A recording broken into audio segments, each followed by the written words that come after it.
어떤 걸 공부해야 되나? 그거에 대한 답이라고 볼 수도 있어요. 더 이상 외우는 거, 암기, 요령, 기계적인 거 버려야 된다.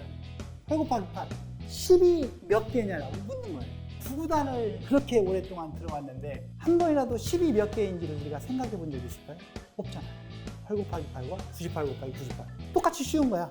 4 곱하기 9나 4 곱하기 19 똑같은 거야. 구구단 절대 외우지 말기를 라는 생각이 들 거예요.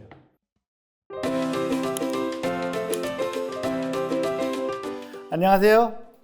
오늘은 제가 쓴 새로 나온 책, 이 책을 함께 쭉 훑어보면서 우리가 여기서 얻어야 할 것이 무엇인지를 함께 한번 대화를 하는 시간을 가져보도록 하겠습니다. 이 책 제목은 보이는 대로 구구단 절대 외우지 마라. 구구단 외우지 마라가 아니고 절대 외우지 마라거든요. 구구단은 웬만해서 외우는 게 좋다, 편하다 이런 건 안 돼요. 절대 외우지 마라. 여기 보면 AI를 지배하는 두뇌 만들기 프로젝트. 지금은 인공지능 시대고 모든 사람이 인공지능을 이야기하고 모든 직업과 모든 하는 일들이 인공지능의 영향을 받게 되어 있고 내가 공부하고 있는 것들이 쓸모가 없게 되는 시대가 돼버렸는데 그럼 어떤 걸 공부해야 되느냐? 그거에 대한 답이라고 볼 수도 있어요. 그래서 우리가 AI를 지배하는 두뇌를 만들자는 것이고요. 자, 이제 책 내용을 본격적으로 한번 살펴볼까요? 열면은 처음 이제 들어가는 글이 나와요. 이 들어가는 글은 현재 우리가 살고 있는 인공지능 시대에서 무엇을 배워야 되는가? 어떤 능력을 길러야 할 것인가? 이걸로 이제 시작을 하는 거고 그 핵심은 더 이상 외우는 거, 암기, 요령, 기계적인 거 이런 것은 버려야 된다는 거죠. 그리고 우리가 가져야 할 능력이라는 것은 진정한 문제 해결 능력이라는 거예요. 문제를 보면 무엇을 묻는지, 문제의 핵심을 파악하고 이것이 왜 어려운지, 왜라는 질문을 하고 그럼 어떻게 하면 쉽게 고칠 수 있는지 그 고치는 방법, 그럼으로써 구체적인 해결 방법까지를 찾아내는 그러한 능력이 필요하다는 거죠. 그래서 우리가 핵심을 파악하는 거, 구구단이니까 구구단 예를 한번 들어볼게요. 8 곱하기 8 그러면은 누구나 입에서 그냥 튀어나오죠. 64라고. 그런데 8 곱하기 8이라는 것을 처음 딱 들어서 이게 무엇을 묻는 건지 이거를 찾는 것이 가장 큰 핵심이죠. 8 곱하기 8 무엇을 묻는 거예요? 10이 몇 개냐라고 묻는 거예요. 그러니까 우리가 보통 구구단을 그렇게 오랫동안 들어왔는데 한 번이라도 10이 몇 개인지를 우리가 생각해 본 적이 있을까요? 없잖아요. 이것이 바로 구구단을 외우지 않는 아이가 가질 수 있는 좋은 기회인 거예요. 곱하기에서 기본적으로 가져가야 할 두 가지가 있어요. 첫 번째는 곱하기는 직사각형. 곱하기는 더하기의 반복이잖아요. 복제. 그러니까 항상 직사각형이 나온다는 거. 그리고 두 번째는 곱하기를 묻는 것은 바로 10의 개수를 묻는 거예요. 이러한 개념을 가지고 쭉 책이 시작되고 진행이 될 거예요. 자, 그러면 이제 목차를 한번 볼까요? 전체적으로는 4개의 장으로 되어 있는데 크게 보면은 1부와 2부로 볼 수 있어요. 1부는 첫 번째 챕터 3개. 여기에는 한 자릿수 곱하기에서 꿰뚫는 거예요. 그럼 2부는 두 자릿수, 세 자릿수 이제 그걸 응용을 해서 아주 쉽게 해결할 수 있는 그런 장이 될 거고 초등학교 저학년이면은 1, 2, 3장 1부에 해당하는 부분을 쭉 한번 보고 또 한번 다시 보고 그래서 이게 완전히 내 거가 되고 저절로 내 뇌에 새겨지게 하는 정도까지 하게 되면은 2부를 읽을 때 아주 쉽게 읽을 수 있어요. 물론 이제 그 어른이나 아니면 고학년은 쭉 읽어도 문제가 없을 거예요. 그러면은 챕터별로 각 장에서 나온 내용을 아주 간단히 한번 설명을 해볼게요. 첫 번째 장은 헬로 깨구단인데 이건 숫자 세기거든요. 하나, 둘, 셋, 넷, 다섯, 여섯 이렇게 세면 너무 느리니까 어떻게 하면 빨리 셀 수 있을까? 또 그거와 함께 10개가 되면 이렇게 뭉쳐서 하나가 되기 때문에 우리가 10이라는 것을 빨리 만들 수 있을까? 이런 거에 대한 거예요. 깨구단에서는 구단을 제일 먼저 해요. 왜냐하면 9단이 제일 쉬우니까. 왜 쉽겠어요? 방금 말한 10으로 만들기가 제일 쉬워요. 하나만 톡 더하면 10이 되니까. 이렇게 9개가 있다. 그럼 하나를 빨리 더하고 싶은 마음속에 욕망이 생겨야 되는 거예요. 막 더하고 싶은 거예요. 9개가 예를 들어 뭐 3개가 있다? 9개, 9개, 9개 있다. 그럼 여기 하나를 빨리 더하고 싶잖아요. 그래서 밑에 한 줄을 샥 옮겨요. 텔레포트. 그러면 이제 2줄에 10이 되고 나머지가 이제 1의 자리가 되는 거예요.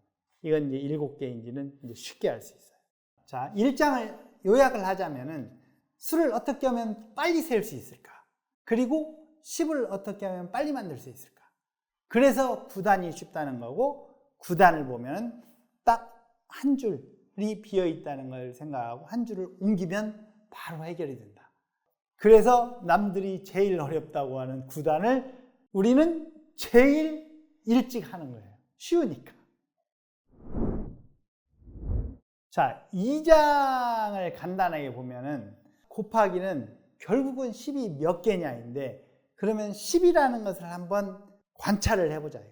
9개에다가 하나를 더해도 10이 되고 또는 10이 나온 가장 근본적인 이유, 사람이 10진수를 왜 쓰는가? 2손, 각각 5손가락. 쭉 한 줄로 10이면 우리가 줄 10이라고 말을 했어요. 그리고 2줄로 5개씩. 약간 뚱뚱하잖아요. 그래서 우리가 뚱10이라고 이야기하는데 10을 만드는 과정은 곱하기로 나타난다면 딱 이거 하나밖에 없어요. 2 곱하기 5. 그래서 2 곱하기 5가 10이기 때문에 9단 다음으로 쉬운 9구단은 뭐예요? 2단과 5단이에요.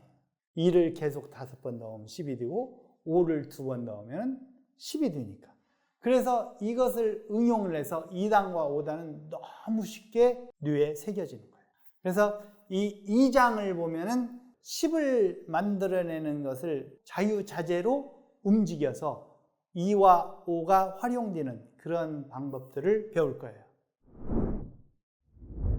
이 3장은 깨구다는 텔레포트, 이제 1장과 2장의 단순함을 약간 넘어서서 곱하기 10이라는 10개를 채우는 곱하기 능력, 이걸 배울 건데 예를 한번 들어보면 제가 엊그제 어떤 친구를 만났는데 그 친구 아이가 9구단을 내가 외웠냐 물어보니까 9구단을 외우는데 8단이 너무 어렵다는 거예요.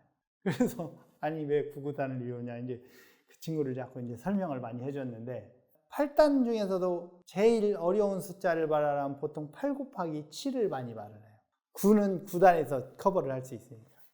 그럼 8 곱하기 7을 보면은 이제 곱하기는 직사이니까 8개씩 7줄이잖아요. 우리는 항상 10을 만들어야 돼요. 왜? 10의 개수를 물어보니까. 그래서 여기 2개씩이 비어있죠. 2개가 다 차 있으면은 7줄이니까 7, 10인데 2개씩이 비어있으니까 우리는 2개를 채워야겠다. 그럼 다른 데서 빌려와서 채워도 되지만 그러면 이제 수를 또 갚아야 되니까 이 아래에서 2줄, 7줄에서 2줄을 띄어서 텔레포트 이렇게 꽝 움직여요. 그럼 여기가 쭉 차죠. 뭘로? 10으로. 여기 7줄에서 2줄이 빠졌으니까 여기는 5줄이죠. 5줄은 꽉 차게 돼 있어요. 그럼 10의 개수는 5, 10. 그런데 이제 이러한 직사각형에서 아래에 2줄을 띄어서 이렇게 옮기니까 50인데 이 밑에 조금 남는 작은 네모가 있어요. 꼬마 네모라고 불러요. 이 꼬마 네모 개수만 알면은 이게 낱개의 개수죠. 그러면 끝나는 거예요. 여기서도 10의 마력이 나와요. 십작궁이라고 하는 7은 3이 십작궁이고 8은 2가 십작궁이죠. 10을 만들어내는 짝궁이니까. 그래서 7 곱하기 8을 보면 이렇게 내려와서 여기 꼬마 네모를 보면은 3 곱하기 2가 꼬마 네모가 돼요. 왜 그런지는 책에 보면 너무 자세히 잘 설명이 되어 있어요. 그래서 이 꼬마 네모가 2 곱하기 3 또는 3 곱하기 2가 되니까 56이라는 게 금방 나오게 돼 있어요. 그래서 기본적으로는 텔레포트를 하면은 금방 해결돼요. 그래서 깨구다는 텔레포트라는 제3장은 그냥 움직이는 거예요. 쉬운 쪽으로. 움직이면은 큰 10의 개수, 네모가 나오고 밑에 조그마한 꼬마 네모가 나오는데 10의 개수 너무 쉽죠. 꼬마 네모 너무 쉽죠. 그래서 바로 답이 나오는 거예요. 자, 그리고 4장 들어가기 전에 이렇게 쉬어가는 글이라고 나와요. 이 이제 편안하게 읽으면서 그동안 깨봉에서 주구장창 주장하는 말들, 구구단이라는 걸 절대 외우면 안 되겠구나. 구구단을 외우는 건 수학이 아니다. 라는 거에 이제 동의를 할 거예요. 그리고 이제 이 정도 됐으면은 이제 꿰뚫은 것을 확인하는 시간이 되죠. 8 곱하기 8이나 98 곱하기 98이나 똑같은 문제네. 너무 쉽네. 이게 뿌듯해하는 그러한 증명이 될 거예요. 8 곱하기 8을 그냥 무작정 외운 사람은 98 곱하기 98을 하면 외운 게 튀어나와서 88, 89, 98, 99 해가지고 쭉 더하잖아요. 기계가 하는 방법이죠. 우리는 기계에 시키는 존재예요. 어떻게?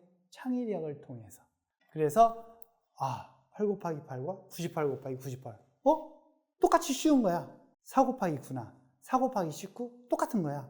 이런 것들을 다 깨닫고 역시 구구단 절대 외우지 말기를 잘했다는 생각이 들 거예요. 그리고 이제 4장으로 넘어가는 건데, 혹시 이거에 대해서 조금이라도 미흡한 점이 있다. 나는 생각하는 능력을 조금 더 길러야겠다. 아직 나한테 적응이 안 됐다. 그러면은 의문을 가지고 다시 한번 보면은 훨씬 더 그러한 생각하는 습관이 길러질 거예요. 자, 이제 우리가 구구단 한 자릿수들은 다 정복을 했죠. 근데 우리는 구구단 정복하려고 하는 게 목적이 아니에요. 우리의 이상은 저 높은 곳에 있어요. 바로 다음이 뭐가 나오겠어요? 그러면 두 자릿수. 어떤 두 자릿수 곱하기도 생각을 하는 힘으로 정복을 하는 그런 것이 바로 4장에 들어있어요. 4장을 쭉 보다 보니까 끝에 보면 27 곱하기 26 굉장히 어렵게 보이잖아요. 이런 것도 머릿속에서 무엇이 쉬울 건지 움직임을 통해서 바로 해결하는, 답이 쑥 나오는 너무 기분 좋은 경험을 하게 될 거예요. 여기 보면 이렇게 보면 QR코드 같은 게 있어요. QR코드를 찍으면은 깨봉 동영상이 나와요. 이거에 해당하는. 그래서 그걸 보면서 하면 좋고, 서점에 가서 이렇게 쭉 보다가 여기 QR코드를 찍어서 영상만 한번 봐도 괜찮을 거예요. 1, 2, 3장에서 배운 것들, 텔레포트에서 배운 것들을 가지고 4장을 보면서는 나도 이런 생각을 했어. 나도 이렇게 할 것 같아. 라는 것을 느끼면서 한번 공부를 해봤으면 좋겠어요. 스스로 한번 해보세요. 이렇게 4장이 끝나고 마지막에는 이제 나오는 글, 깨구단 여행을 마치면서 이제 이러한 이 책에서 다루었던 내용, 원리나 형상화하는 능력이나 문제 해결 능력에 필요한 나 스스로 질문해야 할 것, 이러한 스텝들이 쭉 쓰여 있어요. 제일 마지막 장을 보니까 한눈에 알아보는 깨구단 지도 이렇게 나와 있어요. 이게 표죠.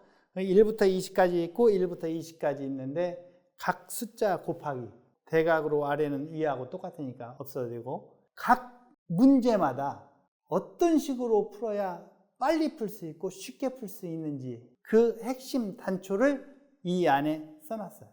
아마 여러분은 이걸 쭉 공부하면서 이미 이거에 대한 것들을 다 알고 있을 텐데, 그래도 한 번씩 보면서 같이 생각을 해보면 좋을 것 같아요. 제가 이 책을 소개해 드렸는데 이 책은 구구단을 섭렵하는 책이 아니에요. 물론 저절로 외우게 되는데 이 책을 통해서 알려주고 싶은 것은 바로 문제 해결 능력. 문제를 보고 무엇을 묻는지, 그리고 어려우면 왜 어려운지, 쉽고 아는 것으로 어떻게 바꿀 것인지, 이 전반적인 문제 해결 능력을 통해서 처음 보는 문제를 풀 수 있는 힘, 진정한 똑똑함이라고 볼 수 있죠. 기계를 능가하는, AI를 지배하는 그런 힘을 기르게 하는 것이 이 책의 목표예요. 진정한 인공지능 시대의 인재로 우뚝 서기를 바랍니다. 감사합니다.